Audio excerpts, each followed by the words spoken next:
नमो भगवते वासुदेवाय। ओम नमो भगवते वासुदेवाय। ओम नमो भगवते वासुदेवाय। नमो ओम विष्णुपादाय कृष्णप्रेष्ठाय भूतले श्रीमते भक्तिवेदांत स्वामिनिति नामिने। नमस्ते सारस्वते देवे गौरवाणी प्रचारिणे निर्विशेष शून्यवादी पाश्चात्य देशतारिणे।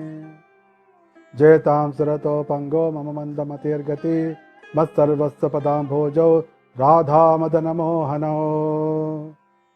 ओम अज्ञानतिमिरान्धस्य ज्ञानाञ्जनशलाकया चक्षुरुन्मीलितं येन तस्मै श्रीगुरवे नमः।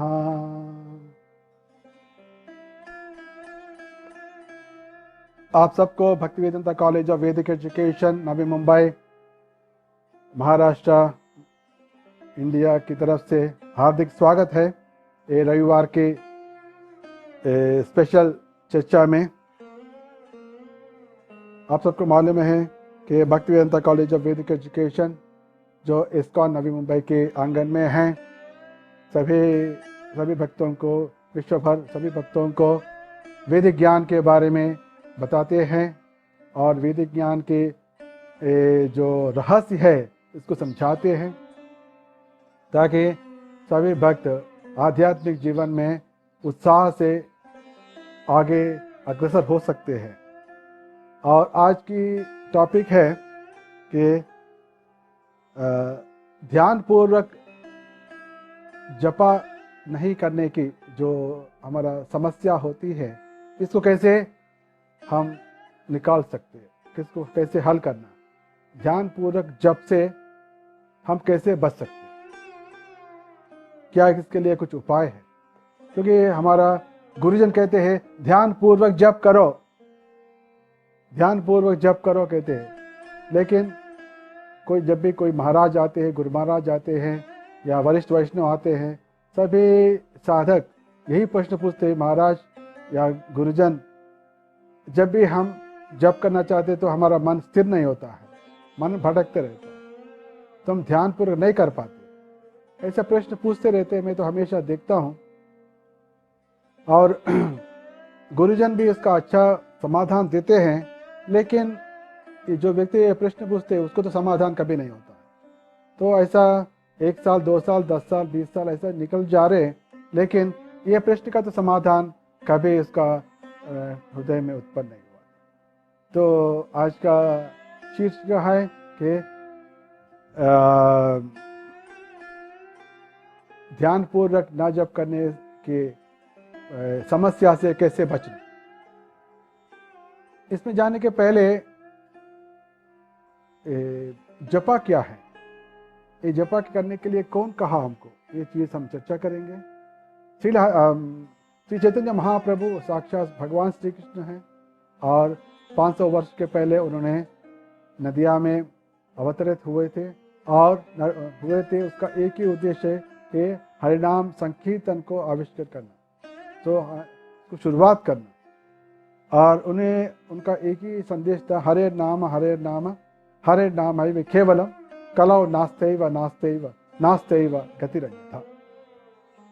ये कलयुग में यो कला युग है, ये कपट युग है और उसमें हरिनाम के अलावा हरिनाम के अलावा दूसरा कोई उपाय नहीं है, दूसरा उपाय नहीं। किसके लिए? मुक्ति पाने के लिए हरिनाम के अलावा और दूसरा उपाय नहीं। ऐसा बृहद नारदीय पुराण में जो कहा गया विषय को चैतन्य महाप्रभु ने दुनिया में विस्तार रूप से बताया और समझाया और सबसे करवाया। और चैतन्य महाप्रभु संदेश को आगे बढ़ाते हुए श्रील प्रभुपाद जी ने, इस्कॉन संस्थापकाचार्य श्रील प्रभुपाद जी ने विश्व भर में हरिनाम आंदोलन हरिनाम संकीर्तन के आंदोलन को आगे बढ़ाया। और अभी हम देख सकते हैं पूरा विश्व में लाखों करोड़ों व्यक्ति हरिनाम जपते हैं। हम देख सकते हैं कि अभी जो कोरोना पैंडेमिक है, कोविड-19 पैंडेमिक है, ऐसा पैंडेमिक तो पहली बार नहीं आया, बहुत बार आया था। जब भी से 100 साल के पहले जब आया था, लेकिन हमेशा हम सुनते थे कि तभी 2 करोड़ आदमी मर गया, 5 करोड़ मर गया, 10 करोड़ आदमी मर गया। ऐसा अगर हम न्यूज़ से पढ़ सकते, लेकिन इस बार ऐसा नहीं हुआ था। इस बार ऐसा पूरा विश्व में भी इतना करोड़ों में किसी का निधन नहीं हुआ था। इसका कारण क्या हो सकता है? इसका कारण एक ही है कि जब पहले होता था तभी इस्कॉन कहाँ है, हरिनाम कहाँ है, भक्त कहाँ है? कोई नहीं था। लेकिन अभी पूरा विश्व भर में कोने कोने पे भक्त है, कोने कोने पे मंदिर है। मंदिर बाहर से बंद है, लेकिन अंदर से तो मंदिर तो चालू है। भगवान की कीर्तन चल रहे, मंदिर के सदस्य जो होते हैं वो तो कीर्तन करते रहते। और जो गृहस्थ भक्त है, जो संकीर्त कांग्रेगेशन भक्त है, जो मंदिर में नहीं जा पा रहे, लेकिन घर में तो जप कर रहे, घर में तो पूजा कर रहे, घर में तो भागवत पढ़ रहे, जैसे हम सब भी अभी भागवत सुन रहे। ऐसा तो चल रहा है, हर एक जगह हरिनाम के उच्चारण तो हो रहा है। इसके कारण से इसका असर इतना नहीं पड़ा था दुनिया के ऊपर, क्योंकि इसका स्थापना हुआ था 50 साल के पहले, और विश्व भर में इसका व्याप्ति हुआ केवल 25 साल के पहले हुआ था। लेकिन इतना अभी जो है, अभी जब प्रभुपाद जी था तभी 100 मंदिर था, अभी कितना 800 मंदिर तक आ गया, मतलब 8 गुना बढ़ गया। ये 8 गुना कभी बढ़ गया? केवल 20-25 साल के अंदर हुआ। तो अर्थात भक्तों की संख्या अभी बढ़ गया। इसलिए जब ये सभी लोग ये भक्ति करने लगी, तो ये कोरोना वायरस का, कोविड-19 का असर इतना नहीं पड़ा। हमारा आर्थिक व्यवस्था में शायद इसका असर पड़ा होगा, लेकिन मौत के बारे में तो नहीं हुआ। यही है हरि नाम के प्रभाव, इसको हम देख सकते हैं। और मुझे पूर्ण विश्वास है कि एक बात बाहर आएगा, एक न एक दिन बाहर आएगा कि इस्कॉन की वजह से, इस्कॉन जो वैष्णव है पूरा विश्व में, उनके कारण से ये कोविड-19 का प्रभाव इतना नहीं हुआ था। ऐसा न्यूज़ आएगा, एक न एक दिन आएगा। तो ये हरिनाम श्रील प्रभुपाद जी के द्वारा और उनके शिष्यों के द्वारा प्रचार हुआ है। और केवल हरिनाम ही ये दुनिया में, जैसे भक्तिनाथ ठाकुर जी कहा था कि 14 भुवन में केवल हरिनाम के अलावा और कोई चीज़ शाश्वत वाला नहीं है, ये चीज़ बताया। और ये हरिनाम के बारे में हम बताते हुए चैतन्य महाप्रभु ने और एक संदेश दिया था। वही चीज़ अभी हमको चर्चा करना है। वही है नाम नाम कार्य बहुधा निज सर्वशक्ति तत्रार्पिता नियमिता स्मरणेन काला एतादृशी तव कृपा भगवन ममापि दुर्दैव मीदृश मिहाजनिना।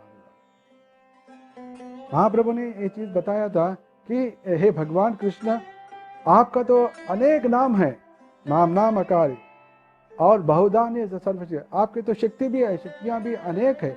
और ये सभी नामों में आपकी पूर्ण शक्ति, नाना प्रकार शक्ति आपने इसमें छिपाई, इसमें आपने रख दिया।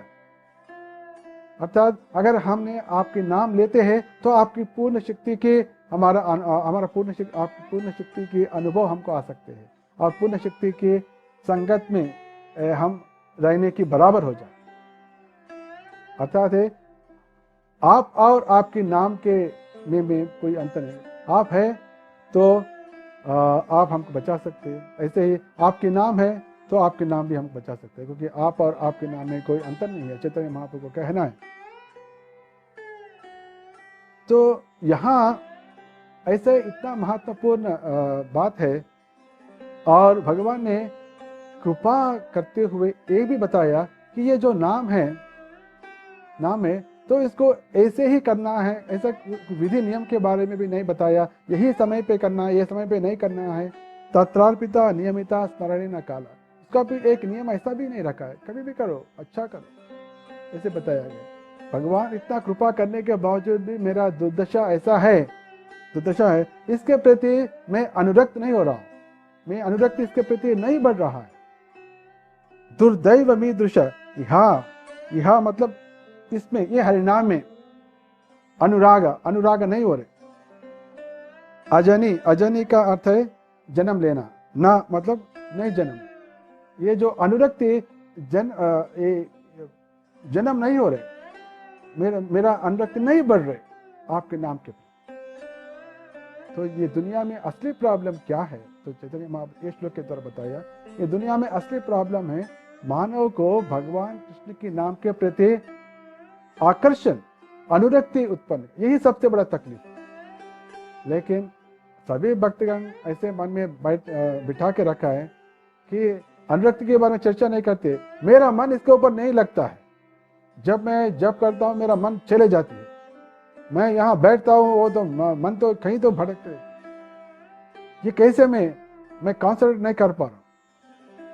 चैतन्य महाप्रभु कह रहे, अरे मुझे आपके नाम के प्रति अनुरक्ति नहीं हो रहे। और भक्त लोग बोल रहे, मैं जब करता हूं तो मेरा मन तो इसके ऊपर कॉन्सेंट्रेट नहीं होता। देखिए दोनों एक ही है क्या? दोनों एक नहीं है, दोनों अलग है। एक बोल रहे नाम के प्रति मेरा आकर्षण उत्पन्न नहीं हो रहा, चैतन्य महाप्रभु, और भक्तगण बोल रहे मैं जब करता हूं तो मेरा मन नहीं लगता है, मन नहीं लगना, और मैं आपके प्रति आपके नाम के प्रति अनुरक्ति मुझे नहीं होता। दोनों एक नहीं है। दुनिया में एक मेन प्रॉब्लम है अनुरक्ति नहीं होना। ये चीज ये हमारा चर्चा है। पहले आई थिंक आपको समझ में आ रहे। चैतन्य महाप्रभु जो बताया वो असली प्रॉब्लम है। असली प्रॉब्लम क्या है कि नाम के प्रति रुचि नहीं होना, नाम के प्रति अनुरक्ति नहीं होना, वो सबसे बड़ा प्रॉब्लम है। आपने इतना सुविधा दिया, इतना शक्ति इसमें डाला, फिर भी इसके प्रति मुझे अनुरक्ति नहीं होते। जब अनुरक्ति नहीं होते मैं जब करने की मुझे इच्छा नहीं होते। अरे जब क्या करेंगे ऐसा लगता है। क्या वो तकलीफ है क्या हमको? वो तकलीफ नहीं, हम तो जब कर रहे हैं, 16 माला तो हो रहे हैं, एक आधे दिन 25 होता है, कोई भक्त तो 64 माला भी करते हैं।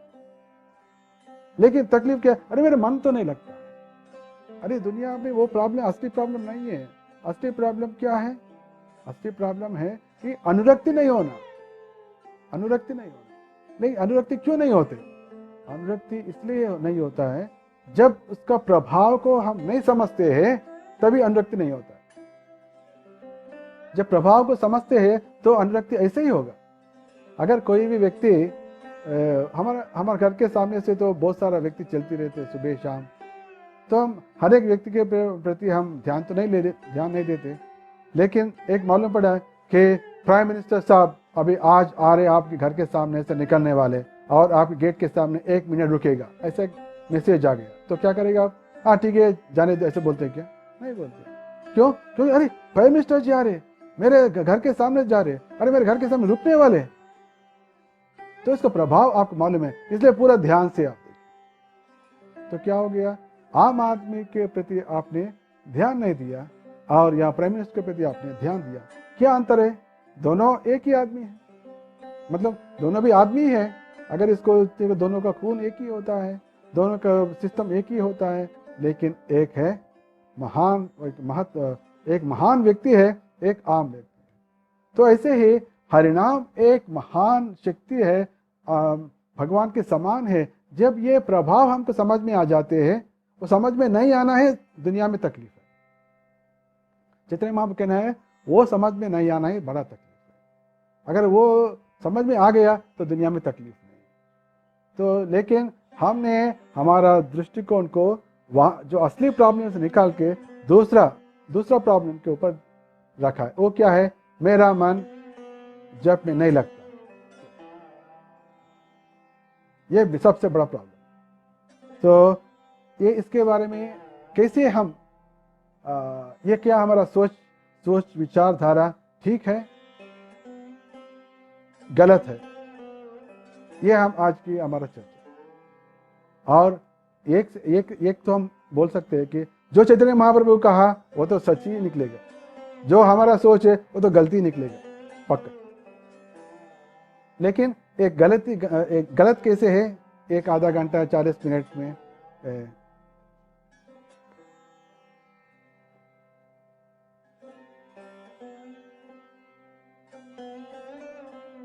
तो अभी पूरा होने के बाद हमारा सोच में परिवर्तन आना चाहिए। इसको कहते हैं पैराडाइम शिफ्ट।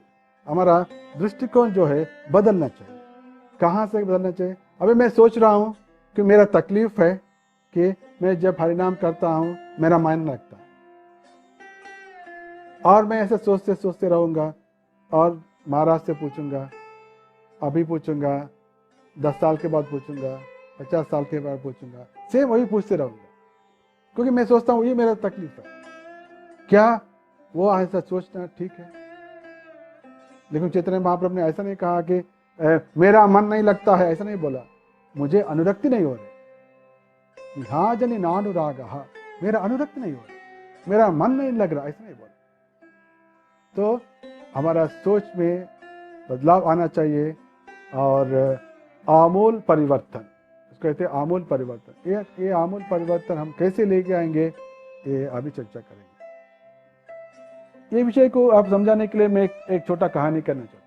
एक छोटा कहानी से थोड़ा समझ में आएगा कि हम कहाँ हैं, क्या हमारा प्रॉब्लम असली प्रॉब्लम है या गलती प्रॉब्लम है, और कौन सा विषय में परिवर्तन लेके आना चाहिए। ऐसा एक गांव था, रामापुरम करके, ये पूरा तेलुगु का नाम है, रामापुरम करके एक गांव था। ऐसे हिंदी में बोलते हैं रामपुर, तो हिंदी हो गया, तो तेलुगु में बोलते हैं रामापुरम, रामपुर। तो मैं तेलुगु नाम बोलूँगा, तो एक नहीं तो रामपुर बोलेंगे, चलो रामपुर। रामपुर एक गांव था, तो आपको भी अच्छा हिंदी में चल रहा है, हिंदी का कहानी चल रहा है। तो रामपुर एक गांव था। रामपुर गांव में एक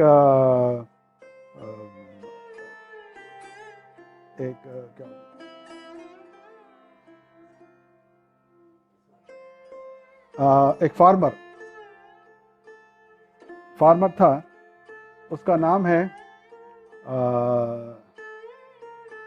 क्या नाम रखेंगे, अमोघ।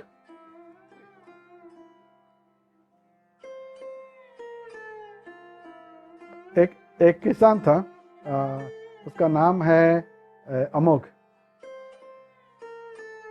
तो एक किसान था, वो किसान का एक अच्छा थोड़ा सा जमीन था,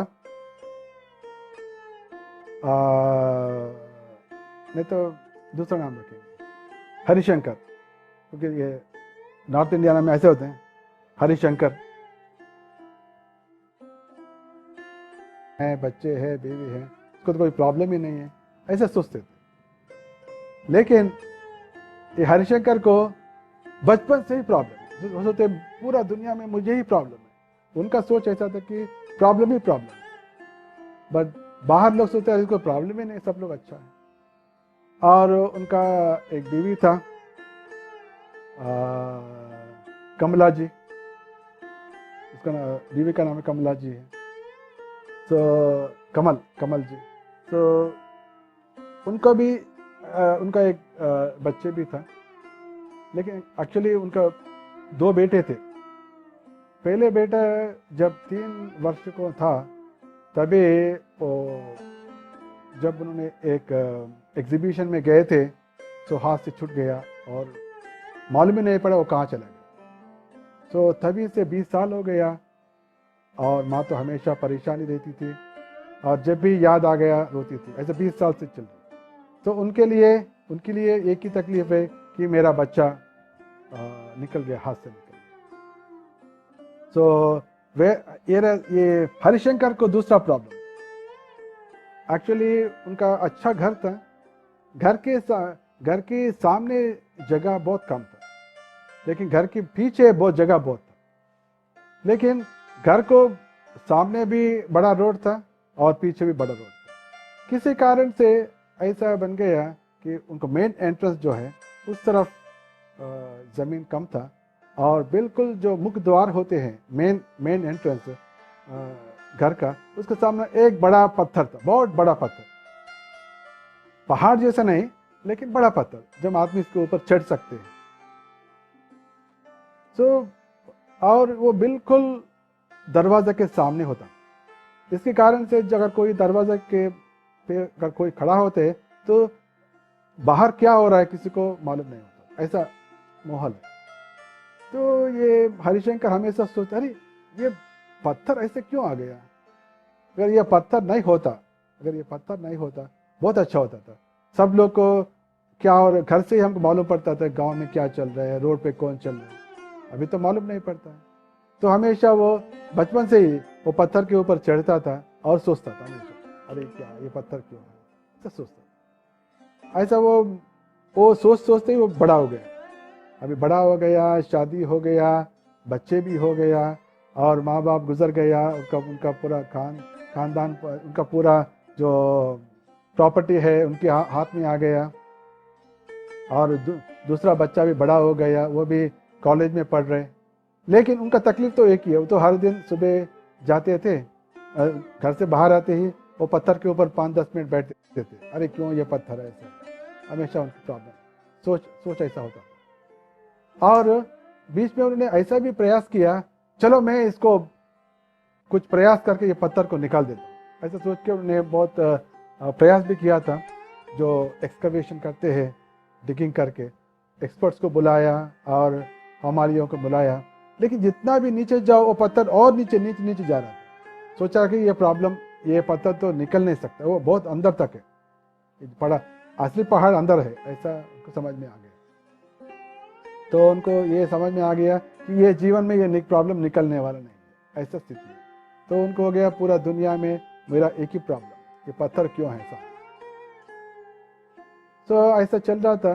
तो उसी समय उसी गांव में, रामपुर में एक सन्यासी आया, वैष्णव सन्यासी आया, कृष्णानंद स्वामी, उनके शिष्यों के साथ आया था संकीर्तन करते हुए।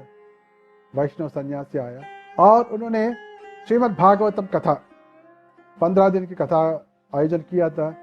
और वहाँ एक ब्राह्मण के घर थे, ब्राह्मण के घर में ठहरे थे, और जो गांव में जो मंदिर था, कृष्ण का मंदिर के अंदर भागवत कथा चलती।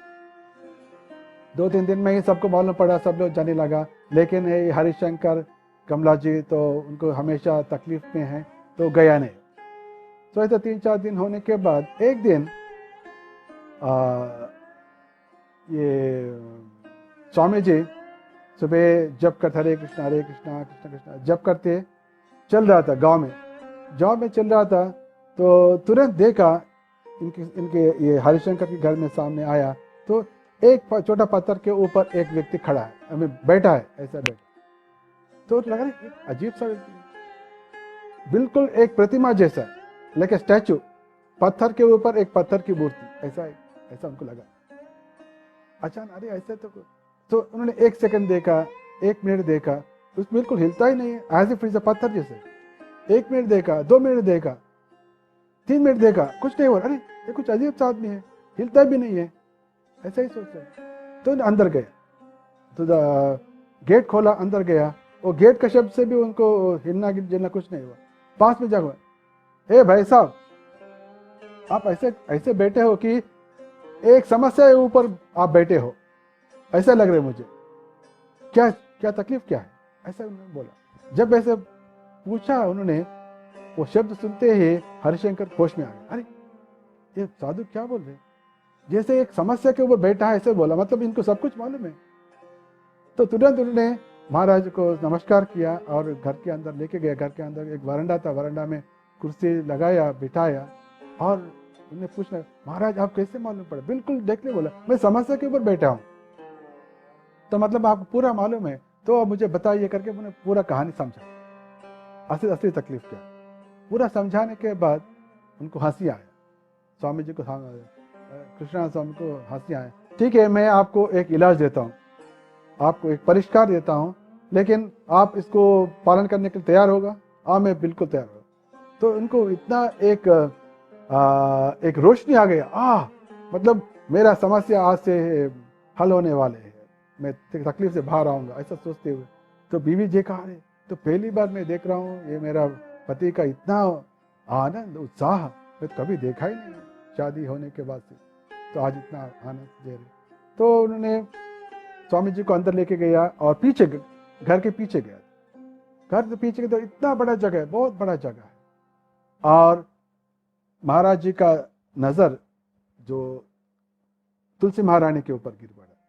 तो वहाँ नाइस तुलसी का पौधे थे, बड़ा मंदिर जैसे बनाया, इसके ऊपर तुलसी के पौधे, मार्ग बहुत अच्छा लगा। और देख रहा था तो वहाँ बहुत सारा गाय थे, गाय को भी देख, अरे बहुत अच्छा है, गाय का भी है, तुलसी भी है।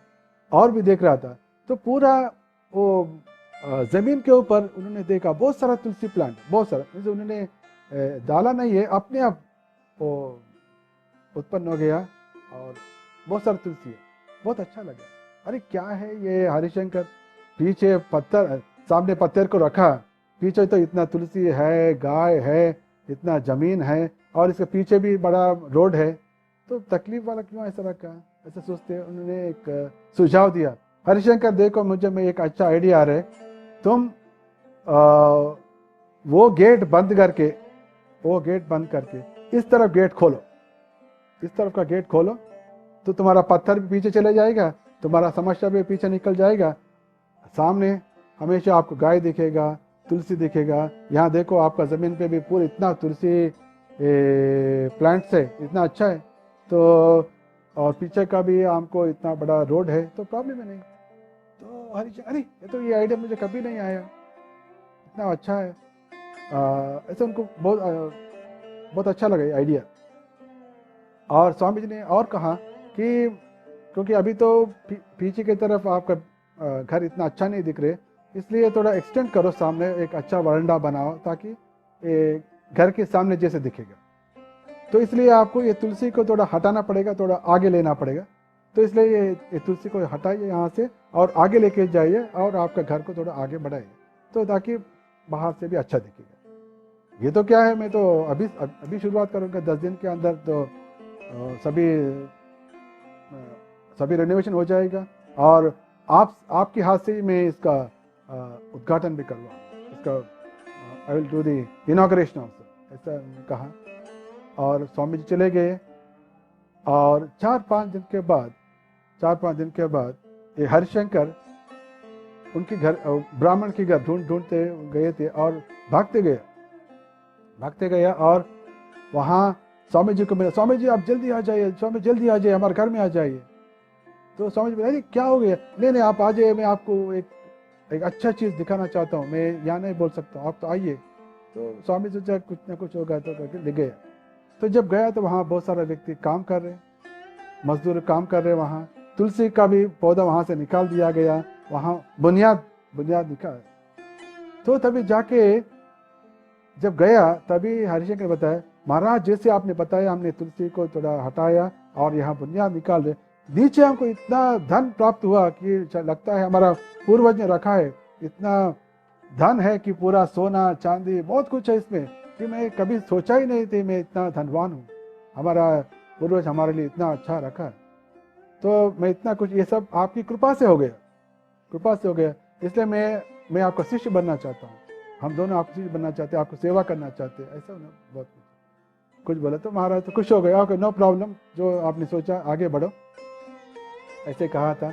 और अभी बहुत आनंद से उन्होंने महाराज को घर के अंदर लेके गया, उसको पाद प्रक्षालन किया, सब कार्य किया, उनका आरती दिया था। ऐसे चर्चा चल रहा था, इतने में महाराज की नज़र एक फोटो के ऊपर गिरा, क्योंकि पता ये दीवार के ऊपर एक फोटो था, फोटो के ऊपर देखा एक बच्चा के फोटो। तो पूछा ये कौन है ये बच्चा, जब पूछा था तो हरिशंकर ने बताया ये तो मेरा बड़े लड़का था, लेकिन वो 3 साल के, जब 3 साल था वो हमारा हाथ से निकल गया, तो हमको मालूम नहीं पड़ा। तो अभी तो 20 साल हो गया, हमको 20 साल हो गया, और वही हमारा जीवन में बहुत दुखदायक परिस्थिति है, ऐसा उन्हें बताया था। तो तभी महाराज ने कहा अगर वो आपको मिल गया तो आप क्या सोचेगा, अरे अगर वो मिल गया, ऐसे सुनने में क्या सुन रहा उनको समझ में नहीं आया था हरिशंकर को, क्या वो व्यक्ति मेरा बच्चा वापस आना, तो आश्चर्य हो गया। और हरिशंकर और उसकी पत्नी दोनों अपने आप को देखने लगे, और वो चकित हो रहे हम क्या सुन। तो तभी महाराज ने बताया ये बालक हमारा आश्रम में आया था, 20 साल के पहले हमारे आश्रम में आया, तो मैंने इसको पाला पोसा, और अभी तो ये बड़ा पंडित हो गया, वेदों में बड़ा पंडित है, और हमारा आश्रम में इतना बड़ा प्रचारक है, और पूरा दुनिया में इसका प्रचार बहुत चलती है। आप तो गांव में रहते, उनको मालूम नहीं, ये तो बड़ा प्रचारक है और इतना पंडित हो गया कि हमारा आश्रम को देखने वाला वही है, इतना ऐसा बताया। तो दोनों होके बहुत खुश हो गए। अरे जब हम सोचता कि पत्थर ही हमारा समस्या, पत्थर वो समस्या को हमने वहां छोड़ के इस तरफ मोड़ लिया, तो पहले तो हम बन गया धनवान बन गए थे। फिर तुरंत हो गया कि हमारा जो बेटा जो निकल गए थे वो वापस 20 साल के बाद एक महान व्यक्ति बन के वापस घर में आ रहे। तो महाराज ने उनको खबर दे दिया, और 3-4 दिन के अंदर बच्चे आ गया, और बच्चे आ गए। जब उन्होंने यहाँ आ गया, तुरंत उनने उनका घर को और माता पिता को पहचान लिया, और सभी की बहुत आनंद खुश हो गए। और दोनों हरिशंकर और कमल जी दोनों गुरु महाराज के शिष्य बन गए थे, और महाराज दोनों को दीक्षा दिया और दीक्षित नाम भी दे दिया था। उस समय हरिशंकर जी ने बताया था, महाराज हमको एक संकल्प हो रहा है कि अभी हमारे पास इतना धन है, इतना जमीन भी है, और हमारा बच्चा एक अभी महान भक्त भी है, तो क्यों नहीं हम एक अच्छा मंदिर बनाएंगे, ताकि उसका प्रचार भी हो जाएगा और हमारे बच्चों को भी अच्छा लगेगा। तो महाराज बोले, ये तो बहुत बढ़िया, अच्छा सोच विचार है। तो जब उन्होंने ऐसा कहा, उन्होंने एक मूर्ति भी निकाला, उसका भूमि पूजन करने की मूर्ति भी निकाला। तो भूमि पूजन मूर्ति निकाला, तभी उन्होंने डिगिंग करना शुरू किया। जब कर रहा था, जहाँ तुलसी बहुत सारा पौधे थे कर रहा था, तो इसका नीचे बहुत पुराने भगवान कृष्ण की मूर्ति भी मिल गया। उससे मालूम पड़ा कि असली ये जमीन महापवित्र है, इसलिए तुलसी इसके ऊपर इतना बढ़ रहा था। भगवान कृष्ण के नीचे है, क्योंकि एक न एक दिन एक महान भक्त आके यहाँ मंदिर बनाने वाले हैं, तो उनको मालूम था। इसलिए तो ये हरिशंकर का तो आनंद की सीमा ही नहीं था। पहले पूरा बचपन से समस्या करके वो पत्थर के ऊपर बैठता था, वो समस्या से ऐसा मोड़ लिया, पूरा आनंद ही आनंद आ गया कि इतना बड़ा जमीन में अच्छा था, धन दौलत मिला, बच्चे मिला और भगवान मिला। अरे देखो, समस्या में बैठा तो पूरा दुखित, समस्या से बाहर आ गया। लेकिन हरिशंकर को जैसे एक महान स्वामी मिला, तो हमको भी जैसा मिलना चाहिए। जब मिलते हैं तो हम समस्या से बाहर आके असली तकलीफ पे ऊपर करते हैं, और जो चीज़ हमको मिलना चाहिए वो हम प्राप्ति कर सकते हैं। ये चीज़ है। और फिर बाद में दोनों हरिशंकर और पत्नी और उनका लड़का भी आ गया था, और वहाँ मंदिर बन गया और प्रचार शुरू हो गया, और फिर बाद में उसका शादी सब हो गया, बच्चे आ गया। तो पूरा परिवार कुशल मंगल से अंत तक भगवान कृष्ण की सेवा करते करते भगवान धाम में चले गए थे। ऐसे अभी ये कहानी का अर्थ क्या है? कहानी का देखिए, हरिशंकर का एक समस्या था पहले, अभी तो नहीं है। वो क्या समस्या था? ये पत्थर क्यों मेरा दरवाजा के सामने है? ये ऐसा उनका वही तकलीफ, वो समस्या देते वही बढ़ते गए। तो हमारा एक ही है कि क्यों हमारा मन जब के ऊपर नहीं ध्यान नहीं होता। ये हमारा समस्या। लेकिन वहां हरिशंकर को भगवान की कृपा से एक वैष्णव का संग मिला। वैष्णव के संग होने के कारण से उन्होंने समस्या से बाहर आ गए। समस्या से जैसे ही बाहर आ गया, उनके पास जो असली चीज है, क्योंकि जब समस्या में डूब गया था, उनके पास जो असली चीज है उसके प्रति उनका ध्यान ही नहीं गया। जब समस्या से बाहर आ गया तो उनके पास जो भगवान कृष्ण था उनके जमीन के अंदर, और इतना धन दौलत था, और जो बच्चे निकल गए थे सभी आ गए। उनके पास ही सब था, लेकिन समस्या को पकड़ के बैठा है। इसलिए जो यहाँ उनके हाथ से माल घर हाथ में होने के बावजूद भी मालूम नहीं पड़ा। तो ऐसे चीज, ऐसे ये विषय में हमारा स्थिति ऐसा है। चैतन्य महाप्रभु ने क्या कहा, भगवान आपके नाम के प्रति मेरा अनुरक्ति नहीं बढ़ रही, अनुरक्ति नहीं हो रहा है, विहाजनी नानुरागा। तो असली समस्या हमें होना चाहिए कि हरिनाम के प्रति अनुरक्ति बढ़े, हरिनाम के प्रति अनुरक्ति। हरिनाम जब तक करते हुए मेरा मन नहीं लगता है, वो समस्या नहीं है। हरिनाम के प्रति अनुरक्ति कैसे बढ़ेगी? जब हरिनाम की प्रभाव हमको समझ में आएगा, हरिनाम का प्रभाव हमको समझ में आएगा, हरिनाम प्रभाव हमको अनुभव में जब आएगा, तभी हरिनाम के प्रति अनुरक्ति बढ़ेगी। वही असली समस्या है। समस्या हमको ज्यादा नहीं है, क्योंकि बहुत सारा व्यक्ति को दुनिया में हरिनाम के बारे में मालूम ही नहीं। हम तो हरिनाम के बारे में मालूम हो गया, और गुरु परंपरा में हरिनाम तो मिल गया।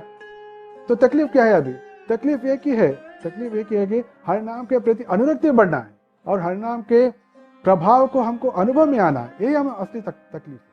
लेकिन हम सोच रहे कि जब मैं जब करता हूं मेरा मन भड़क जाए। अरे वो प्रॉब्लम नहीं है। महाप्रभु ऐसा प्रॉब्लम को नहीं बताया, नहीं बताया था। तो इसलिए अभी क्या हम क्या चाहिए? ये आमूल परिवर्तन क्या होना चाहिए? मेरा मन नहीं लगता से ऐसा होना चाहिए, मेरा अनुरक्ति कभी बढ़ेगी, मेरा अनुरक्ति कभी बढ़ेगी, हरिनाम की प्रभाव मुझे कभी समझ में आएगी, मेरे अनुभव में कभी आएगा। ये परिवर्तन, ये परिवर्तन जैसे हरिशंकर ने पीछे मोड़ लिया, पूरा आनंद ही आनंद। जैसे हम वो समस्या से मेरा मन नहीं लगता है कि अगर मोड़ लेते हैं और हरिनाम प्रभाव को समझने की कोशिश करते हैं, हरिनाम प्रभाव को अनुभव में लेने आने की चेष्टा करते हैं, या इसका आशा करते हैं, आशा रखते हैं, इच्छा प्रकट करते हैं, तभी कहानी हरिनाम का प्रभाव कैसे हमको समझ में आएगा? हरिनाम के प्रभाव से आदमी जितना भी बड़े बीमारियां हैं उससे बाहर निकल सकते, क्योंकि आत्मस्तर पे हरिनाम का प्रभाव समझना एक ही है कि हृदय में कृष्ण के प्रति प्रेम उत्पन्न। वो तो अभी नहीं होगा, तो अनुभव कैसे में आएगा? हमको होगा दुख होता है, हमको डर होता है, हमको रोग होता है, ये चीज है ना। जब ये सभी चीज निकल जाते हैं हरिनाम से, तभी हरिनाम का प्रभाव हमको समझ में आया। देखो इतना बड़ा बीमार हुआ था उसको, लेकिन हरिनाम जब ले लिया उन्होंने पूरा बीमार से बाहर आ गया। हो ऐसा क्या?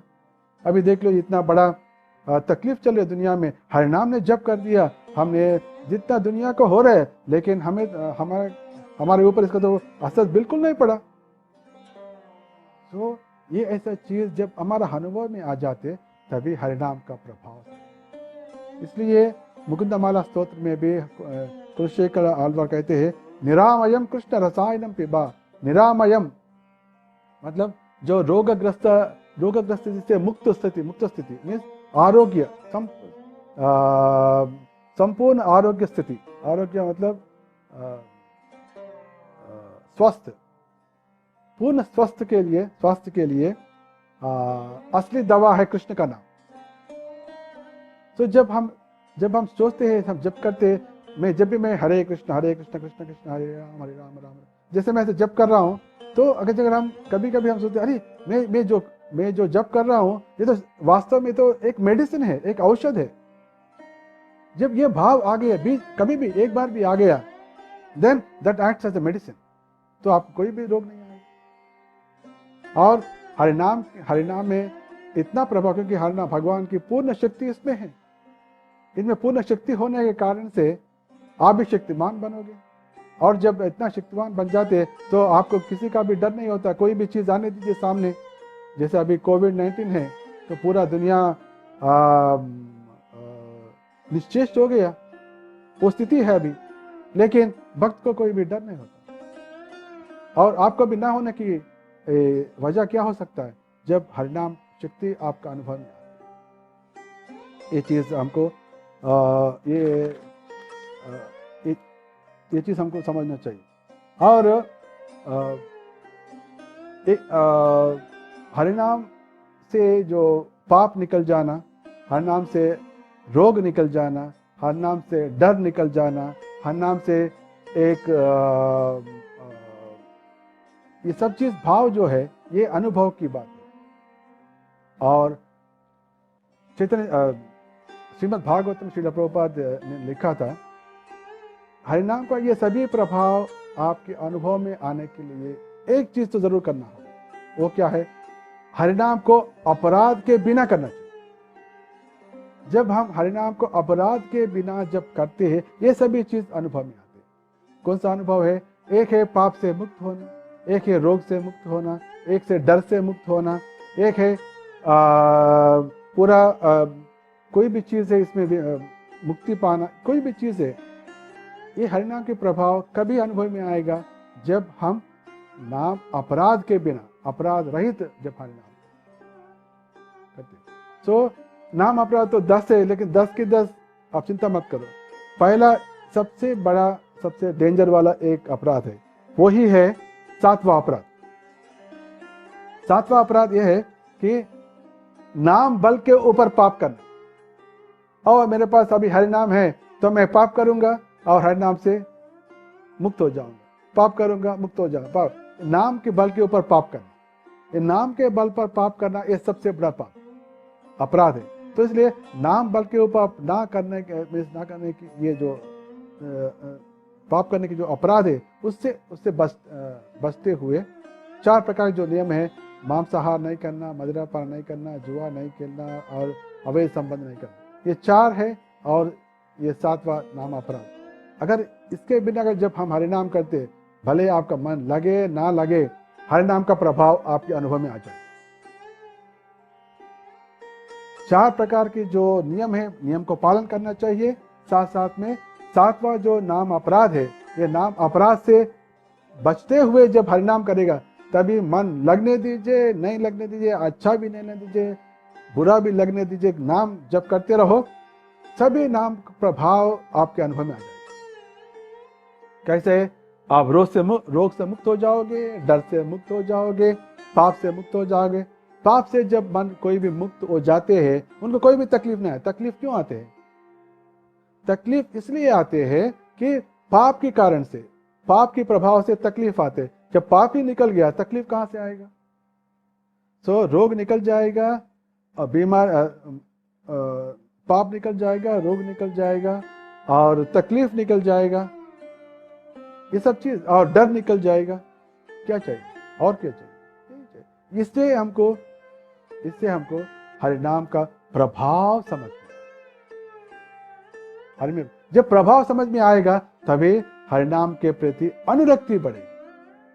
अभी हमारा असली समस्या क्या है? असली समस्या मन नहीं लगना है। मन नहीं लगना वो असली समस्या नहीं है, अनुरक्ति नहीं होना। अनुरक्ति क्यों नहीं हो रहे? अनुरक्ति इसलिए नहीं हो रहे कि हरिनाम का प्रभाव हम समझते नहीं, हरिनाम का प्रभाव हमारे अनुभव में आया नहीं, यही है। और इसके बारे में भागवत में अजामिल की कहानी आती है। अजामिल कहानी आप सबको मालूम है, मैं थोड़ा बताता हूँ। अजामिल एक बड़ा पापी था, 20 साल तक एक अच्छा ब्राह्मण था, लेकिन 20 साल में वो पतित हो गया। 20 साल से 90 साल तक, मतलब 70 साल उन्हें पाप कर दिया। 70 साल पाप किया था। 70 साल जब पाप किया और इसको मृत्यु होने था, तभी यमदूत आ गया और उसकी आत्मा को छीन के लेके जाने की कोशिश कर रहा था। उस समय उन्होंने नारायणा ऐसा नाम शब्द किया। ये तावतालमका निर्हणम। यहाँ एक श्लोक है जो यमराज जी कहते हैं, ये तावतालमका निर्हरणाय पुंसाम संकेतनम भगवतो गुणकर्म नाम विकृष्य पुत्र मघवान यतजामिलोपे नारायण नारायण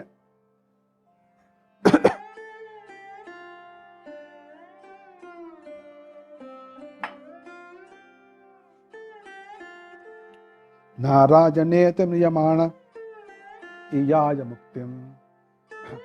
तभी अजामिला 90 साल का व्यक्ति था, उनका पूरा म्यूकस भरा हुआ और मरण होने वाला था, 1 सेकंड में मरण होने वाला था। उसी अवस्था में कोई भी व्यक्ति नारायण ऐसा नहीं बोल सकता। एक 90 साल व्यक्ति है, पड़ा है, मृत्युशैया पे है, मरने वाले है, क्या इसको इतना आवाज आएगा? क्या इतना स्पष्ट से आवाज आएगा? नहीं आ सकता है। इसलिए कहा उन्होंने ऐसे नारायण नारायण, क्योंकि इससे ज्यादा उसको, अगर कोई भी व्यक्ति बैठा हुआ व्यक्ति को गूंज उठा के बोल सकते, लेकिन जो व्यक्ति सोया है और 90 साल का है, पूरा भर गया है, म्यूकस भर गया है और मर रहा है, 1 सेकंड में मरने वाला है, उस समय क्या उसको मूल्य स्पष्ट रूप से आएगा? स्पष्ट नहीं आएगा। विकृष्य पुत्र मघवान यद जामिलोपी विकृष्य, बट उन्होंने जितना ही बोला नारायण, इतना बोला, ये तावत, उतना ही अलम काफी है, उतना ही काफी है, नारायण इतना ही बोला काफी है। इतने में इतना 70 साल की जो पाप के कारण से नरक में पड़ने वाला था, लेकिन नारायण इतना ही मात्र से बोलने से, वो भी स्लोली बोला था, उतना मात्र काफी है। जब ये विषय हमको समझ में आते, ओ नाम में इतना प्रभाव है क्या, जब ये समझ में आते तभी नाम के प्रति हमारा अट्रैक्शन। अभी हम क्या चाहिए? हमको एक ही चीज चाहिए कि नाम के प्रति आकर्षण, हम आकर्षित होना चाहिए। नाम का प्रभाव इतना है क्या, ये हमको समझना। तो ऐसा यमराज कहते हैं कि इतना काफी है, इतना काफी। एक बार 70 साल का पाप एक बार नारायण बोलने से निकल गया, ऐसा कहते हैं। और विष्णु चक्रवर्ती ठाकुर जी आगे भी कहते हैं, आगे करते, लेकिन उन्होंने कहा था विकृष्य पुत्र मघवान यद जामिलोपी नारायणे तिम्रियमाण जिजाय मुक्तिम। लेकिन उन्हें अपराध रहित होते हुए ने नारायण नाम, उन्हें ऐसा नहीं सोचा अभी देखो मेरा 70 साल के पाप निकल जाएगा, मैं हरिनाम बोलूंगा, ऐसा नहीं कहा। तो उन्होंने वो 7वां नाम अपराध ना करते हुए उन्हें नारायण नाम बोला। इसलिए अपराध रहित करना चाहिए। इसलिए हमारा ध्यान कहाँ जाना चाहिए? हमेशा हम सचेत रहना चाहिए कि हम हमारा से गलती से भी नाम अपराध नहीं होना चाहिए, खासकर 7वां अपराध। सो ये 7वां अपराध ना होते हुए जब हम नाम जप करते हैं, भले ध्यान से करते ना ध्यान से करते, कुछ भी होने दीजिए, हम तो पाप से मुक्त हो जाओगे, दुखों से मुक्त हो जाओगे और डर से मुक्त हो जाओगे, बीमारियों से मुक्त हो जाओगे। ये सभी से हमको मालूम हो जाता है कि हरिनाम के प्रभाव क्या है। जब ऐसे ही अपराध रहित नाम चलती रहेगी तभी वो जाके परिवर्तित होगा, शुद्ध नाम के रूप में परिवर्तित होगा। लेकिन आप चिंता हो कि यही बैठ गया क्या है, मेरा मन नहीं लगता है, इसमें यहाँ बैठ गया। जो हरिशंकर जैसे वो पत्थर के ऊपर बैठा है, लेकिन पीछे भगवान कृष्ण बैठा है, यहाँ धन दौलत बैठा है और बच्चे इनके लिए इंतजार कर रहे, वो सब नहीं। तो यहाँ जब अपराध रहित हम नाम के प्रभाव को समझने में कोशिश करते हैं, तभी देख लीजिए हमारा भय निकल गया, हमारा दुख निकल गया, हमारा पाप निकल गया, हमारा बीमारी निकल गया। ये सभी को ऐसे ही रखा, एक प्रॉब्लम के ऊपर बैठा, मेरा मन नहीं लगता। तो ये प्रॉब्लम ऐसा ही है और दूसरा प्रॉब्लम तो ऐसा ही, क्या फायदा? तो इसको कहते हैं, अगर समझिए किसी ने पूरी जगन्नाथ में गया और प्रसाद लेके आया, बहुत सारा प्रसाद लेके, नाना प्रकार का प्रसाद है, तो आपके प्रति ज्यादा प्यार के, देखो प्रभु जी आप ले लो, एक लड्डू ले लो, ना पूरा लड्डू दे दो हाथ में। तो जनरली कोई भी प्रसाद लेके थे थोड़ा थोड़ा टुकड़ा देते, लेकिन आप पूरा लड्डू दिया, आप ले लो लड्डू।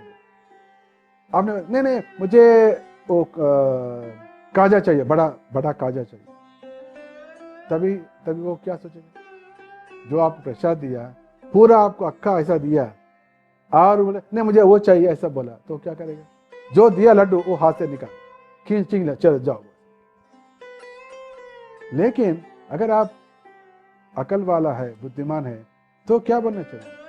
जो लड्डू दे, ओ प्रभु जी धन्यवाद, थैंक यू वेरी मच, इतना बड़ा प्रसाद दिया, पूरा दे दिया, पूरा दे दिया, ओ मैं बहुत धन्यवाद, ये आज तो जगन्नाथ जी का कृपा है, तो आपके द्वारा मुझे ये प्रसाद भेजा, मैं बहुत खुश हूँ, आपको भी शुभ मंगल हो, मैं बहुत धन्यवाद करता हूँ, ऐसा सब बोला। और मुझे एक कचौरी भी, एक काजा भी दीजिए, ऐसा पूछा। हाँ ये भी ले लो, वो भी दे दो, अब ये मिला वो भी। तो आपको गुरु महाराज ने जप करने के लिए गुरु परंपरा में हमको मिलाया, हरिनाम दिया। क्या कितना बार बोलते हैं गुरु महाराज आपकी कृपा से मैं जप कर रहा हूँ, आपकी कृपा से मुझे हरिनाम मिला, कितना बार बोला। श्रील प्रभुपाद जी आपने पूरा दुनिया में हरिनाम फैलाया, इसलिए हम आज जप कर पा रहे, कितना बार बोला। हरिदास ठाकुर जी आपने जप कराया और आपने हरिनाम चिंतामणि के बारे में सभी चीजें हमारे बताई, इसलिए हम हरिनाम के बारे में मालूम पड़ा, कितना बार बोला, कुछ थैंक्स है ही नहीं। और एक ही बेटा है ऐसा कि मेरा मन नहीं लगता है, तो इसलिए वो समस्या ऐसा ही है। और आपके लिए जो तैयारी है, आपके लिए जो चीज पूंजी है, वो आप इस खो रहे, ये समझ।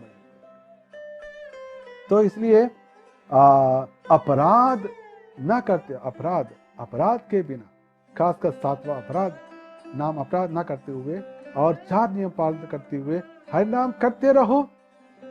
सोचने का नहीं, एक ही सोचना है कि ये नाम प्रभाव मुझे कभी अनुभव में आएगा, हर नाम के प्रति मेरा आकर्षण कभी बढ़ेगा, बस इतना ही सोचना, इससे के अलावा कोई सोच नहीं। बस परिवर्तन ऐसे आएगा, जो मिलना है वो मिलेगा, और आपको जो चाहिए वो, मतलब आपका जो आमूल परिवर्तन होना चाहिए, आमूल परिवर्तन। मन की बात कभी नहीं आना चाहिए, अभी मन के बारे में सोचना ही है, मन की शब्द आना ही नहीं मुंह पे, एक ही आना चाहिए कि हरिनाम प्रभाव मुझे कभी अनुभव में आएगा, हरिनाम के प्रति मैं कभी, मुझे आकर्षण कभी होगा, बस इतना ही पूछना। जो चैतन्य महाप्रभु निहाज निनानु।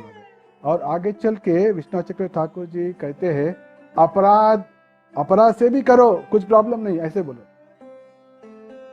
पद्म पुराण में नामापराध युक्ता नामन्येव हरन्त्यघम् अविश्रांति प्रयुक्ताने तान्येव तक्कराणि च। अगर नाम अपराध के, यमराज ने बोला अपराध के रहते करना चाहिए, लेकिन पद्म पुराण में ऐसा था, जो विश्वनाथ चक्रवर्ती ठाकुर ने कहा अपराध से भी है फिर भी करते रहो, क्योंकि हरिनाम का प्रभाव इतना है कि एक बार भी हरिनाम कहा तो इतना सारा पाप निकल जाता है, तो इतना आदमी नहीं कर सकते। तो जब आप करते रहोगे, आपके अपराध भी निकल जाएगा, अपराध भी अपने आप निकल जाएगा, आप सीधे स्लोली आप शुद्ध नाम पे आ सकते हैं, अपराध रहित स्थिति आ जाएगा। लेकिन नाम से छूटने का नहीं, नाम को छोड़ने का नहीं, चिंता मत करो, अपराध हो रहा है चलो जाने करते रहो, लेकिन मन को बिल्कुल नहीं लेके आने का, ऐसा हम इसमें समझ सकते हैं। और इवन हरिदास ठाकुर का भी कहानी हम देखते हैं। हरिदास ठाकुर जी जब रघुनाथ दास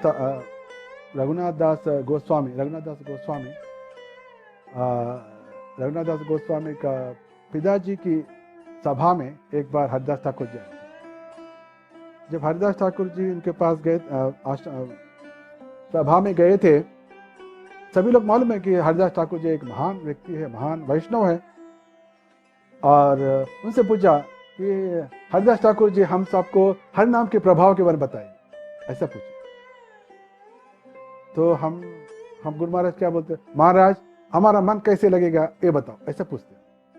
लेकिन जब हरिदास ठाकुर जी से मिला, उन्हें क्या पूछा, हर नाम के प्रभाव हमको समझाए, ऐसा पूछा क्या कभी गुरु महाराज को? नहीं पूछा। क्या पूछा, हमारा मन कैसे कंट्रोल करना ये बताइए, तो कभी नहीं होगा।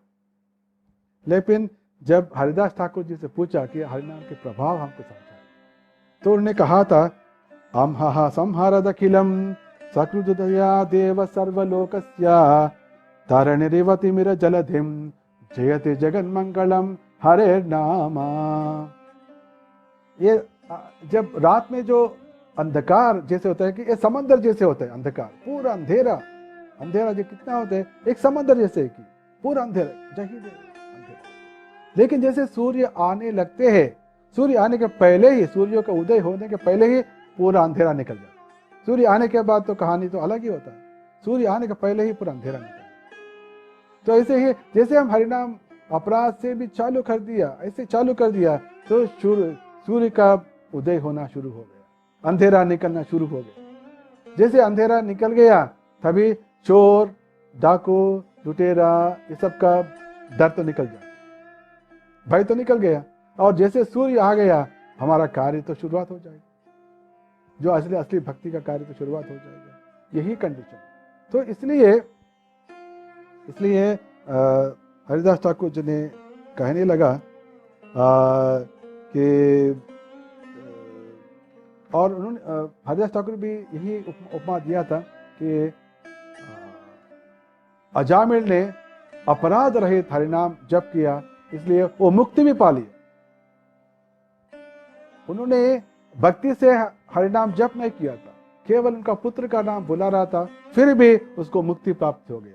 इससे मालूम हो जाता है, अगर मुक्ति पाना है फिर भी केवल हरिनाम से आप मुक्ति पा सकते, लेकिन अपराध रहित जप करना चाहिए। जब उन्होंने ऐसा कह रहा था, आज वो सभा में एक व्यक्ति था, एक पंडित, गोपाल चक्रवर्ती पंडित था। उनको बहुत, उन्होंने हरिदास ठाकुर, क्या आप बहुत ज्यादा बोल रहे हरिनाम के बारे में, हरिनाम महिमा का बारे में आप ज्यादा बोल रहे, क्या थोड़ी ऐसा हो सकता है? उन्होंने कहा, कोटि जन्मे ब्रह्म ज्ञाने ये मुक्ति नाया। अरे कोटि जन्म में भी ब्रह्म ज्ञान प्राप्त करने के बाद भी मुक्ति प्राप्त नहीं होते, आप बोल रहे कि आभास, नामा आभास से भी आप मुक्ति पा जाए, ये कैसे हो सकता है? ऐसा बोला। तो तब हरिदास ठाकुर ने कहा, शास्त्र का है नामाभास मात्र मुक्ति हाया। लेकिन हरिदास ठाकुर, शास्त्र ने कहा नामाभास, नाम अपराध स्थिति एक है, नाम आभास स्थिति एक है, शुद्ध नाम स्थिति एक है, तीन है। नाम अपराध स्थिति है, मतलब अपराध भी कर रहे और नाम भी जप रहे। नाम आभास स्थिति, अपराध से मुक्त हो गया और जप कर रहे, लेकिन नाम के प्रति आकर्षण नहीं है, भगवान के प्रति आकर्षण नहीं है, लेकिन जप रहे, दैट इज नाम आभास स्थिति। और आगे होते होगा कि शुद्ध नाम स्थिति, तभी नाम के प्रति आकर्षण है, भगवान के प्रति आकर्षण है और नाम के प्रति भी पूर्ण आदर है। उसी स्थिति पे कोई भी व्यक्ति को कृष्ण प्रेम प्राप्ति हो सकती है। जब हरिदास ठाकुर ने कहा, इसमें तो कोई प्रॉब्लम नहीं है, अगर नामाभास स्थिति में भी आदमी मुक्ति पा सकते हैं, ये शास्त्र के अनुसार है। जब उन्होंने ऐसा बोला तो गोपाल चक्रवर्ती बोला, अरे आप तो इतना ज्यादा बोल रहे, आप अगर नामाभास से मुक्ति नहीं मिलता है, मुक्ति मिलता है, ये विषय आप निरूपित नहीं कर सकते, तो मैं आपका नाक काटूंगा। ऐसा तो उन्होंने इतना बड़ा अपराध किया। कौन सा अपराध किया? उन्होंने दो अपराध किए। एक है वैष्णव को निंदा करना, वैष्णव को निंदा, बोला मैं आपको नाक काटूंगा, ऐसे ही बोला। तो वैष्णव निंदा तो किया, एक अब नाम अपराध है। और शास्त्र में हरिनाम प्रभाव को नहीं समझना, हरिनाम प्रभाव को नहीं समझना, ये भी एक अपराध है। और शास्त्र में कहा गया कि हरिनाम से इतना प्रभाव, और शास्त्रों को भी नहीं माना, इतना उन्होंने अपराध कर दिया। उसी कारण से उसको कोढ़, उसको लेप्रेसी हो गई। और उन्होंने बोला हरिदास ठाकुर का नाक काटने के बोला, तो उनका नाक ही काट गया। तो हरिनाम प्रभाव। फिर हरिदास ठाकुर बोल रहे, अरे मुक्ति, अरे ये मायावादी कोटि जन्म लगेगा उसको ब्रह्म ज्ञान से मुक्ति पाने के लिए, बिल्कुल जरूरत नहीं। अगर हमारा भक्त जो हरिनाम जप करे, अपराध रहित मुक्त करेगा, उसको भी मुक्त हो जाएगा। देख लीजिए ये अजामिल ने इतना पापी किया था, लेकिन उन्हें अपराध रहित नारायण, ऐसा बहुत तकलीफ से नारायण ऐसा कहा था, फिर भी उसको मुक्ति हो गया, नरक से बच गया। इससे निदर्शन और क्या चाहिए? ऐसे उन्होंने कहा। तो इससे मालूम, ये चीज से हम समझ सकते हैं कि हरिनाम की प्रभाव कितना गंभीर है, कितना गहराई है, ये चीज है। और हरिनाम चिंतामणि में भी श्रीला भक्त ठाकुर जी कहते हैं कि जैसे नाम आभास स्थिति जो आदमी हमेशा चिंता करना चाहिए कैसे उनका शुद्ध नाम स्थिति में आ जाए। शुद्ध नाम स्थिति में आने के लिए पूरा मन को कंसंट्रेट करना, वो शुद्ध नाम स्थिति नहीं है। शुद्ध नाम स्थिति क्या है? शुद्ध नाम स्थिति है पहले नामाभास से, मतलब अपराधों से बचते हुए हरि नाम करना और करते रहना करते रहना करते रहना, और हरिनाम प्रभाव को, हरिनाम की महिमा को अनुभव में लेके आना। आपको अनुभव में आना चाहिए, पहले अनुभव में आना चाहिए। जब ये अनुभव में आते और हरिनाम के प्रति हमारा आकर्षण बढ़े और हमारा अनुरक्ति बढ़े, ये सबसे इंपॉर्टेंट। तो इसलिए कहते हैं जैसे नाम आभास स्थिति, ऐसे आप मन की चिंता मत लो, मेरा मन कॉन्सेंट्रेट नहीं होता, ये चिंता मत करो, आगे बढ़ते रहो। जैसे आप आगे बढ़ते हो और इच्छा एक रखा है आपने, क्या है? मेरा अनुरक्ति बढ़ना है, हर नाम के प्रति मेरा अनुरक्ति बढ़ना है, ये इच्छा तो रखना चाहिए, मेरा अनुरक्ति बढ़ना है, और ये हरिनाम प्रभाव का अनुभव मुझे होना चाहिए, ये भी बोलना चाहिए। जब दो चीजें आप आगे बढ़ो, जब आगे बढ़ते हैं आपका मन शुद्ध हो जाए। जब मन शुद्ध हो जाएगा तभी विशुद्ध नाम आपके हृदय में आ सकते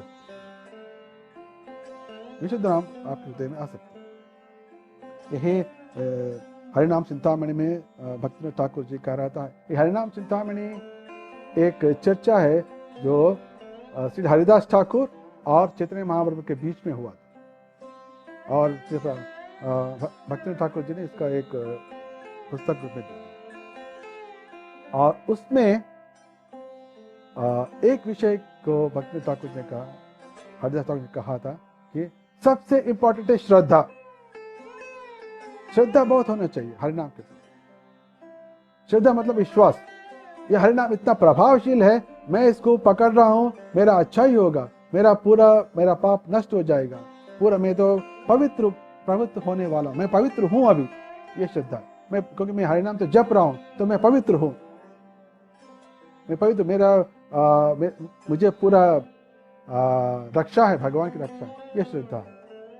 श्रद्धा के बाद आते हैं भजन क्रिया सब है। तो इसके बारे में हमारा इच्छा क्या होना चाहिए? हमारा हरिनाम के प्रति अभी हम तो श्रद्धा है और गुरु से भी दीक्षा भी हो गया, भजन भी कर रहे और हमारा अनर्थ भी निकल रहे। आगे क्या है? आगे है निष्ठा है, फिर बाद में आसक्ति है, जिस बाद में रुचि है। तो अरे मेरा मन नहीं लगता है, इसके बजाय आप सोचो मेरा निष्ठा कभी बढ़ेगी, मेरा आसक्ति कभी बढ़ेगी, मेरा रुचि कभी बढ़ेगी, ऐसा सोचो। ऐसे पूछो गुरु महाराज से, महाराज मेरा निष्ठा कैसे बढ़ेगी, महाराज मेरा आसक्ति कैसे बढ़ेगी, महाराज मेरा रुचि कैसे बढ़ेगी। और भगवान से बोलना मेरा निष्ठा कैसे बढ़ेगी। निष्ठा का मतलब क्या है? मैं एक ही बार बैठ के पूरा 16 माला जप करता हूं, इसके बिना मैं ये जप करने के बिना मैं उठूंगा, ये निष्ठा। मैं सुबह ही पूरा जप कर लूंगा, ये भी एक निष्ठा है। कोई भी घर में आने दीजिए, कोई भी चीज होने दीजिए, मेरा एक ही है, मैं पहले मेरा उठते ही मेरा कार्यक्रम होगा कि हरिनाम का जप करना, ये आपका निष्ठा हो जाएगा। और व्हाट इज आसक्ति? आसक्ति क्या है? और मैं तो अच्छा हो रहा है मेरा जप, जब मेरा जप अच्छा हो रहा है तो मैं इसको क्यों नहीं बढ़ाऊं, ऐसे जब सोचते इसको कहते हैं आसक्ति। अभी तो मेरा अच्छा हो रहा है 16, और कुछ कर सकता हूं तो मैं 25 करूंगा, एकादशी के दिन 25 करूंगा, ऐसा सोचना, इसको कहते हैं आसक्ति। रुचि है कि अगर जप करते वक्त कोई भी रुकावट आया, कोई बोला तो बिल्कुल अच्छा नहीं लगना चाहिए। अरे क्या है, मैं जप करने समय आ गया, होने दीजिए, बिल्कुल परवाह नहीं करता, मैं तो जप करना ही है। देयर इज कॉल्ड रुचि। मैं सबसे पहले ये करना चाहता हूं, ये भाव जो है इसको रुचि कहते हैं। और खासकर जब हम जप करते, किसी को 2 घंटा लगता है, इसको 1.5 घंटा लगता है, ये सब क्यों है? इसका एक ही है कि हरिनाम का प्रभाव को नहीं समझ, जब हरिनाम को प्रभाव को समझते हैं तो अननेसेसरली उतना टाइम नहीं लगेगा आपको, टाइम बिल्कुल। तो इसलिए हमारा सोच कहाँ से कहाँ तक जाना चाहिए, मेरा मन क्यों नहीं लग रहे, वहां से कभी मेरा श्रद्धा बढ़ेगी, कभी मेरा निष्ठा बढ़ेगी, कभी मेरा रुचि बढ़ेगी, कभी हरिनाम की प्रभाव मेरे अनुभव में आएगा, कभी मेरा अनुरक्ति बढ़ेगी। ये विषय है इसके, अर्थात इसको बोलते हैं आमूल परिवर्तन। परिवर्तन इसको अंग्रेजी में कहते हैं पैराडाइम शिफ्ट, पूरा बदल गया। जैसे हरिशंकर पीछे से पहले पीछे था, सामने से पीछे आ गया तो पूरा आनंद ही आनंद हो गया। आप जितना भी आ गया, आपका श्रद्धा बढ़ गया, निष्ठा बढ़ गया, आप अच्छा ज्यादा जप कर रहे और आपका अनुभव में आना शुरू हो गया, तो आपको कोई रोग ही नहीं होता है, कोई भय नहीं होता है, कोई पाप ही नहीं होता है, और कोई क्लेश ही नहीं होता है। और क्या चाहिए? और आगे बढ़ते बढ़ते आप शुद्ध नाम स्थिति में चले जाओ। दूसरा भी एक विषय कि ये जो नाम अपराध जो होते हैं, ये 10 प्रकार के नाम अपराध होते हैं, ये सबको मालूम है। पहला तो सब लोग होते हैं नाम अपराध है, सभी को बाय हार्ट रहता है। तो नाम अपराध, ये नाम अपराध में पहला होता है कि वैष्णव को जो प्रचार करते हैं उसमें वैष्णव को निंदा करना। ये करते करते बोलते बोलते आएगा, एंड में आएगा 10वां कौन सा है कि हर नाम को सुनने के बावजूद, हर नाम के प्रभाव सुनने के बावजूद भी भौतिक आसक्ति बना के रखना। ऐसा ये चीज है। और बदे ध्यान पूर्वक जप नहीं करना भी एक अपराध है, ऐसा हम कहते हैं। मतलब जो असली हमारा तकलीफ जो लो वो कहाँ है? 10वां नाम अपराध। आप ऐसा सोच रहे कि पहले का 9 अपराध में तो निकाल दिया, अभी 10वां अपराध को मैं पकड़ के मैं सोच रहा हूँ, ऐसा तो है ही नहीं। तुम्हारा वैष्णव को निंदा करना वो तो जारी है, और वैष्णव का हरिनाम का प्रभाव समझ में नहीं आना वो तो जारी है। ये सब चीज चालू है, और एंड में जो है वो पकड़ के बैठा है। ध्यान पूर्वक जप करना भी, ध्यान पूर्वक नहीं जप करना भी एक अपराध है, उसको पकड़ा। अरे पहले तो पहला वाला को साफ करके आओ, दूसरा को साफ करके आओ, तीसरा को साफ करके आओ, चौथा को साफ करो, 5वां करो, 6वां, 7वां, 8वां, 9वां, 10 के बाद में सोचो ना, बाद में पहले क्यों बैठ कर? तो यही हमारा सोच है। ये only problem is in the mind, यही प्रॉब्लम है। चैतन्य महाप्रभु इसको प्रॉब्लम को नहीं बोला, यहाँ जने नान हो रहा, मुझे अनुराग क्यों नहीं हो रहे, अनुरक्ति क्यों नहीं हो रहे, यही मेरा प्रॉब्लम है, यही प्रॉब्लम होना चाहिए। मन नहीं लगना ये प्रॉब्लम नहीं है, ये आपकी सोच है, सोच की प्रॉब्लम है, बीमारी नहीं है, बीमारी अस्थि बीमारी नहीं है, ये सोचने से बीमारी हो रहा है। यही विषय हमको समझना चाहिए। तो इसलिए जब अभी से हमारा सोच ऐसा होना चाहिए कि हरिनाम का प्रभाव मुझे कभी अनुभव में आएगा, इसके लिए इंतजार करना चाहिए, बोलना चाहिए, भगवान से प्रार्थना करना चाहिए, हरिदास ठाकुर जी से प्रार्थना चाहिए करना चाहिए, गुरु महाराज से प्रार्थना करना चाहिए कि हरिनाम की प्रभाव मुझे समझ में आना चाहिए, मुझे अनुभव में आना चाहिए, नंबर 1। नंबर 2 कि हरिनाम के प्रति मेरा निष्ठा कभी बढ़ेगी, मेरा आसक्ति कभी बढ़ेगी, मेरा रुचि कभी बढ़ेगी, ये भी प्रार्थना करना। और तीसरा है हरिनाम के प्रभाव मुझे कभी समझ में आएगा, जो अनुभव में बाद में छोड़ो, मेरे समझ में, हाउ डू यू अंडरस्टैंड? इसके लिए 4 है तो जरूर पढ़ना चाहिए। नंबर 1 है चैतन्य चरितामृतम में अंत्यलीला में 3रा चैप्टर है। चैतन्य चरितामृतम अंत्यलीला में 3रा चैप्टर है, वो हरिदास ठाकुर जी के महिमा। ये हरिदास ठाकुर जी महिमा जो बताने वाले 3रा चैप्टर को निरंतर अध्ययन करना चाहिए, निरंतर पढ़ना चाहिए, जितना बार हो सके उतना पढ़ना चाहिए, तभी हरिनाम की प्रभाव क्या है समझ में। अभी तो पढ़ा ही नहीं है, कभी सुना ही नहीं है, तो हरिनाम में कैसे आएगा? एक ही सुना है कि मन नहीं लगता है, यही सुना। तो चैतन्य चरितामृत में अंत्यलीला में 3रा चैप्टर है हरिदास ठाकुर जी का महिमा, उसको पढ़ते रहना है ताकि हरिनाम प्रभाव समझ में आएगा, और हरिदास ठाकुर जी का कृपा हमके ऊपर हमको मिलेगा। नंबर 1। नंबर 2 है कि सेकंड चांस करके एक बुक है, श्री प्रभुपाद जी ने अजामिल कथा के ऊपर जो उन्होंने जो लेक्चर्स दिया था, एक बुक है, किताब है, वो किताब को पढ़ना चाहिए, जितना बार हो सकता है उतना बार, साल में 1-2 बार तो पढ़ना चाहिए कम से कम, कैसे 5-6 साल ऐसे बढ़ते रहो, ताकि हरिनाम प्रभाव क्या है ये आपको समझ। ऐसे ही 6वां स्कंद श्रीमद् भागवतम में अजामिल का उपाख्यान कहानी आती है, उसको भी पढ़ना चाहिए, तीसरा। और चौथा है जो भक्तिनाथ ठाकुर जी के द्वारा लिखित हरिनाम चिंतामणि, एक छोटा बुक है, उसको भी पढ़ना चाहिए। ये चार चीज और इसलिए भक्तिवेदांता कॉलेज ऑफ वैदिक एजुकेशन नवी मुंबई लाइब्रेरी में हमने हरिनाम चिंतामणि अंग्रेजी 10 books, English edition 10 books, Hindi 10 books ऐसा रखा। इसका मतलब है 20 व्यक्ति भी आके एक बार हम पढ़ना चाहते हैं तो फाइटिंग नहीं होना चाहिए, इसलिए मैं 20 कॉपीज लेके आया। इतना कॉपीज वाला एक ही बुक है हमारा, नहीं तो हर एक का 1-2 का होता है, कोई तो एक ही होता है, लेकिन हरिनाम चिंतामणि हमने ऐसा रखा कि 20 कॉपीज, ताकि जो खारगर की भक्त लोग हैं जो वो हर एक व्यक्ति हरिनाम चिंतामणि अध्ययन करेगा, पढ़ने का नहीं, अध्ययन करना चाहिए और आपस में चर्चा करनी चाहिए, तभी उनको मालूम पड़े कि हरिनाम की प्रभाव कितना है। जब तक ये 4 को नहीं पढ़ते, हरिनाम चिंतामणि जब तक नहीं पढ़ते, जब तक हरिदास ठाकुर की महिमा नहीं पढ़ते, जब तक सेकंड चांस नहीं पढ़ते, जब तक अजामिलोपाख्यान नहीं ना पढ़ते, हरिनाम के प्रभाव कभी समझ में नहीं आए।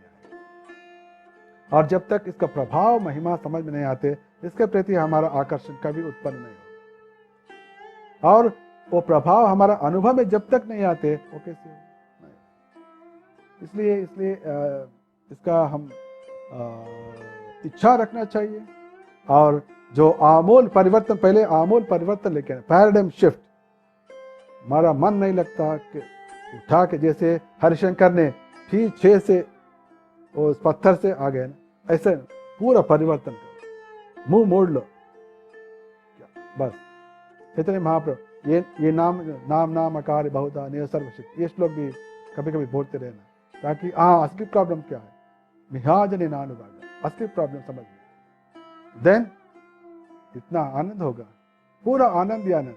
क्योंकि इवन हम तो अपराध तो नहीं, भक्त लोग सब लोग अपराध तो नहीं करते, अपराध के बिना जब करे तो क्या नहीं मिलेगा, आप तो हमेशा स्वस्थ रहोगे, आप हमेशा निर्भय रहोगे, हमेशा पाप रहित रहोगे, और पाप ना होने के कारण से हमेशा चिंता से मुक्त रहोगे, और चाहे तो उत्तम जन्म भी मिल सकता है और स्वर्ग भी मिल सकता है, और हरिदास ये कुछ भी, और आगे बढ़ते कृष्ण का प्रेम भी मिल सकता है, जो कितना लाभ ही लाभ है। लेकिन वो चिंता पकड़ के बैठा तो हाथ से बहुत कुछ निकल जाएगा। यही है आज का चर्चा है। तो हमारा चर्चा का हेडिंग था कि ध्यान पूर्वक जप नहीं होना, ये जो तकलीफ है, ये तकलीफ से हम कैसे बाहर आ सकते हैं। तो ऐसी तकलीफ है ही नहीं तो बाहर आने कहाँ, तकलीफ है ही नहीं। अभी डॉक्टर के पास गया, डॉक्टर साहब कैसे बाहर आए, अरे आपको तकलीफ ही नहीं तुमको, हाँ ऐसा हो गया।